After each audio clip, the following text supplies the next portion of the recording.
Hey everyone, this is BlackOakSC, and I hope all of you are doing well. Well, it seems like the more that we stay home, the busier that we get. At least that's the situation I feel like I'm in now. But yes, I finally got into this video, in which I'll be talking about the new PSR system in a little bit more detail than in my last video. In my previous PSR video, I said that I liked the new system much better than the old one, mostly because of what the new system is trying to achieve. So let's go over what those goals are.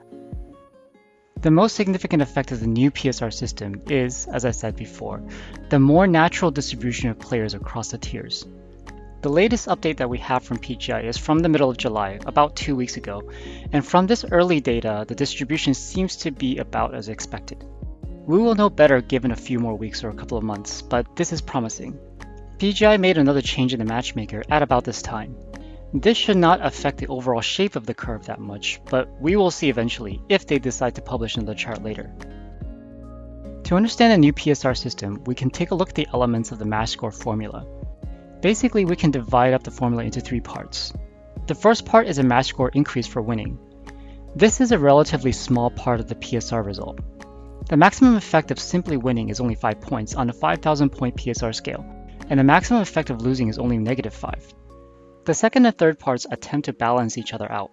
The second part is just a constant negative factor that, if you end up doing nothing in a match, meaning 0 match score, how much your PSR will decrease. This is counterbalanced by part 3, which is your contribution to the match.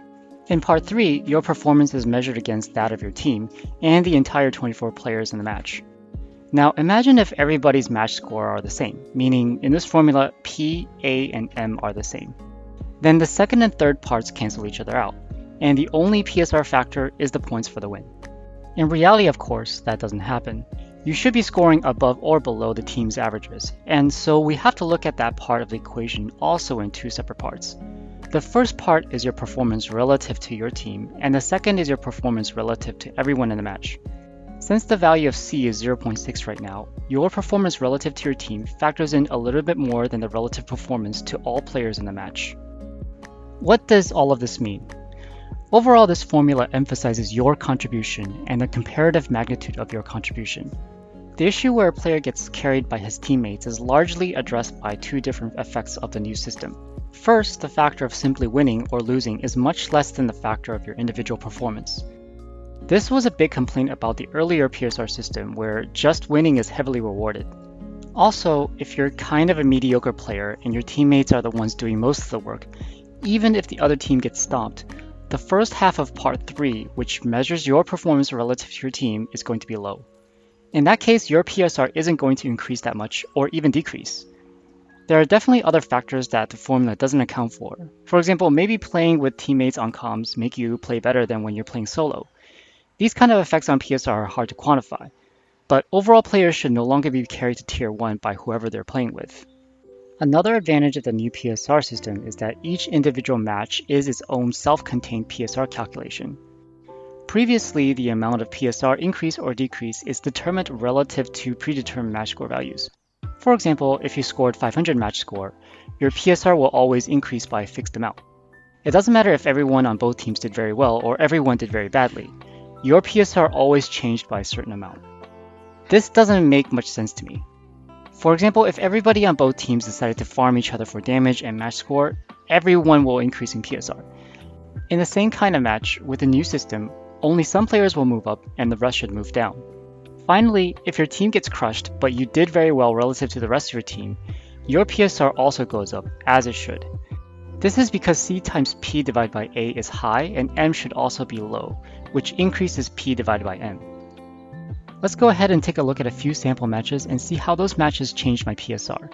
By the way, these matches were played before the mid-July tier tightening, so lopsided matches were still more common at that time.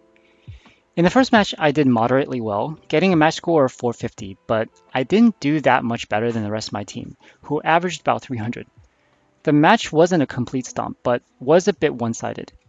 Looking at PSR, then we can only get a moderate increase of 17.6 points. This is taking into account that my teammates shared the burden, so my moderate PSR increase makes sense. In the second match, the result was much closer. Both teams had roughly similar average match scores. Even though I lost here, my match score was much higher than the average, especially relative to my own team, and as a result, my PSR increase is almost double that of the first match, which was a win. In match 3, my match score was 770, but this is 3 to 4 times the two teams' averages, so my PSR shot up by 56 points.